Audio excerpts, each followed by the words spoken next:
Thank you. I rise to support these disallowance motions.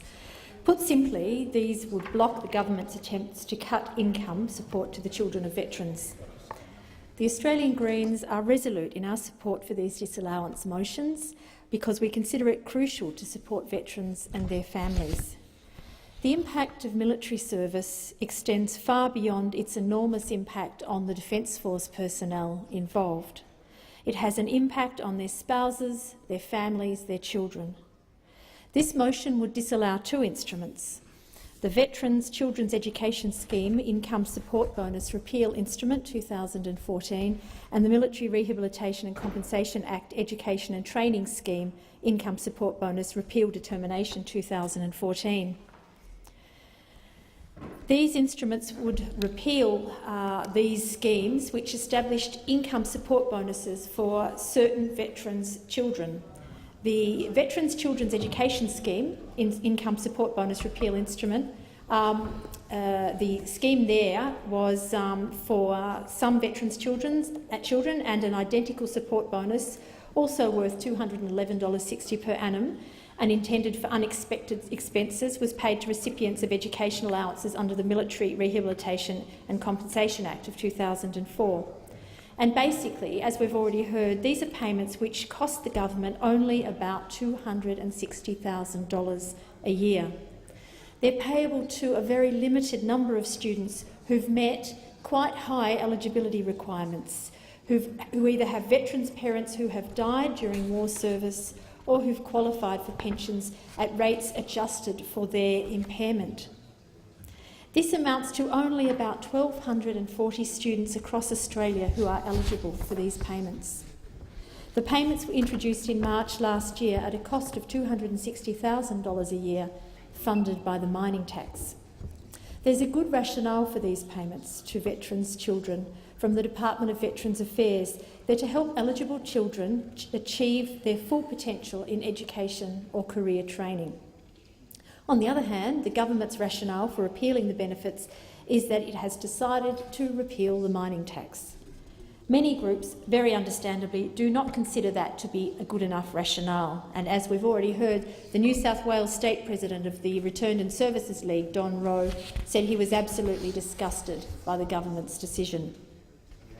The Australian Greens too believe this is a mean-spirited act to take away from veterans' children with one hand and return the money to the shareholders of wealthy mining companies, 80% of whom live overseas, with the other. Rather than cutting support for veterans' children and partners, the Australian Greens have consistently been calling for greater recognition and support for families. Veterans' families are in unique circumstances. They actually provide a huge service to all of us in Australia, but they often end up disadvantaged by their loved one's own personal military service. They move around a lot, their employment and their schooling is disrupted, they endure long absences, sometimes with family members in situations of great conflict and danger, and then they pick up the pieces afterwards if their loved one is injured or affected badly by the experiences that they've had. And of course, we know that, very tragically, some partners, children and families actually lose their loved one altogether.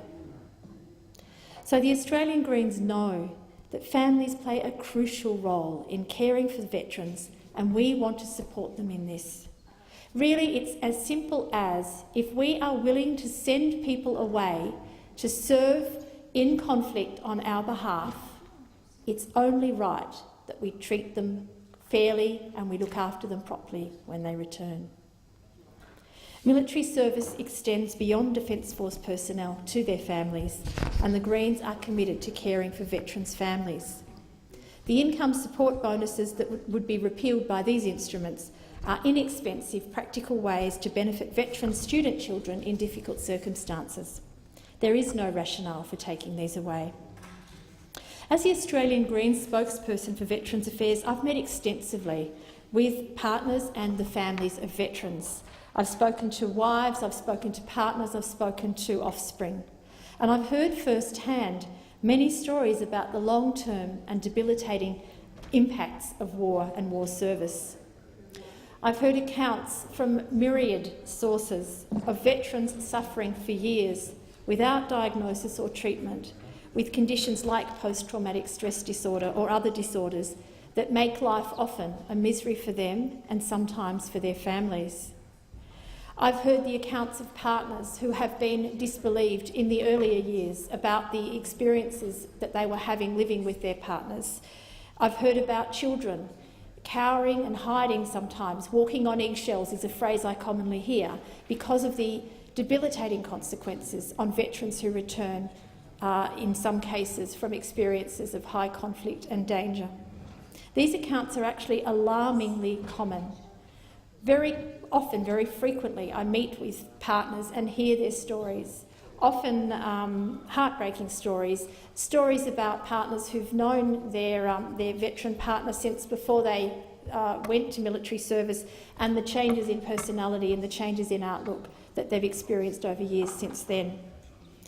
I've heard that post-traumatic stress disorder can commonly manifest as depression, as rapid and severe changes in mood and behaviour, as terrifying nightmares, hypervigilance and in some cases violence. I've heard about how often people end up self-medicating through alcohol or other drugs. These symptoms alone have enormous impacts both on veterans and their families. And we know there's clear data, there's clear evidence now that it's not just the health of veterans which is affected by military service. There are studies which show that there are significant health risks for veterans' partners and their children, their offspring, relating to their caring role. So Professor Brian O'Toole from the Brain and Mind Research Institute has reported that partners of Vietnam veterans have mental illnesses at levels 20 to 30 times higher than what you would expect to find in the general population. Similarly, in 2005, Dr. Hedley Peach of the University of Melbourne reviewed various studies and reported that psychological disorders affect partners and children of veterans at substantially higher rates than the non-veteran population and carry an associated risk of cardiovascular and other physical diseases. Veterans' children are reported to be at risk of higher rates of various congenital birth conditions and health problems. Long-term studies show that being the partner or child of a Vietnam veteran with post-traumatic stress disorder is a predictor of suffering from a mental disorder which can in turn affect their children, the veterans' grandchildren. It's reported that suicide levels among veterans' children are up to 3 times higher than the rest of the Australian population. So the need to support veterans and families with adequate mental health services and other supports is much broader than income support, and I look forward to working with this government on these complex issues into the future. However, decent support with education and a livelihood for veterans' children is the least we can do. When I spoke about the mining tax repeal bill last week, I cited the payments under the Veterans Children's Education Scheme and the Military Rehabilitation and Compensation Act Education and Training Scheme as prime examples of that bill's short-sightedness. The Greens want to strengthen the mining tax, not repeal it, because we want to share the profits from our nation's mineral wealth among our community, the community that owns these shared resources and the community that contributes to the society that makes this mining and this wealth possible. This government's move to discontinue these payments to veterans' children, because it's hell-bent on repealing the mining tax, is mean-spirited and bloody-minded. We all demonstrate our values by the choices that we make. We don't have an infinite source of revenue, but we can choose to have the revenue that is available to us from things like sharing the wealth that's generated by our shared resources. So don't tell me we don't have sufficient wealth in Australia, one of the most wealthy nations in the world, to properly look after those who are most needy. Education, health, mental health. How we look after the most vulnerable in our society is the sign of how civilised we are as a nation. In this case, we have a government who's choosing to look after its mates, choosing to repeal the mining tax legislation and so see directly more money in the pockets of their wealthy mining company mates, wealth which is generated from resources which we all own and belong to all of us, and choosing at the same time to take away money from the children of veterans who have died or who are disabled. The Greens took a fully costed proposal to support veterans' families to the federal election last year. We know that as a community we owe the partners and families of veterans a huge debt. Government decisions have sent their loved ones to serve on our behalf as a nation into hazardous and often highly distressing situations. And so it's only right that we care for them properly and for the families who support them. I'd just like to give an indication of some of the initiatives that we developed and took for costing and took to the election, and these were based carefully on the listening that I have been doing over a period of years with veterans and their families. So we would allow children of veterans who are acting as a carer for their veteran parent and the parents and siblings of veterans who've been killed in service to access counselling through the Veterans and Veterans Families Counselling Service.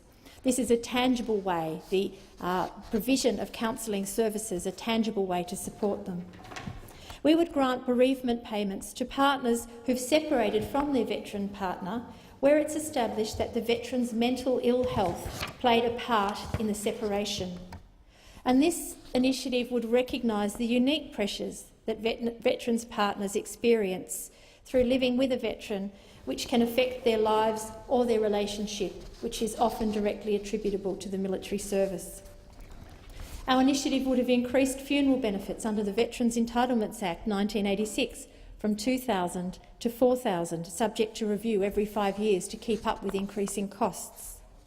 Our initiative would make the Department of Veterans Affairs the responsible department for assessing the eligibility of veterans carers for the Centrelink Carer Allowance, because it is that department who have a much better understanding of the nature of the condition experienced by veterans and the consequences and effects of caring for someone with that condition by their partners.